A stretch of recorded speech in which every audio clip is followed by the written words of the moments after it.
સુરતના પલસાણા વિસ્તારમાં એક જ દિવસમાં 5 મકાનોમાં ધર ચોરી થઈ છે.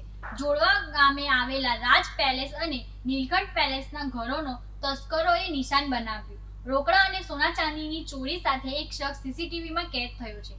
પલસાણા પોલીસે તપાસ શરૂ કરી છે. સુરતના પલસાણા વિસ્તારમાં જોડવા ગામે આવેલ એક જ દિવસમાં 5 થી વધુ મકાનોમાંથી તસ્કરો રોકડા અને સોનું ચાંદી લઈ ફરાર. જોડવા ગામે આવેલ એક જ દિવસમાં 5 ઘરફોડ ચોરીની ઘટના સામે આવી છે.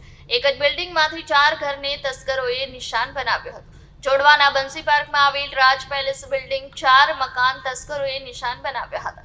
નીલકંઠ પેલેસ મકાન નંબર B105 અને રાજ પેલેસ એમ કુલ 4 મકાન નંબર 10, 205, 305, 401 અને કુલ 5 વધુ મકાનોને તસ્કરોએ નિશાન બનાવ્યો હતો.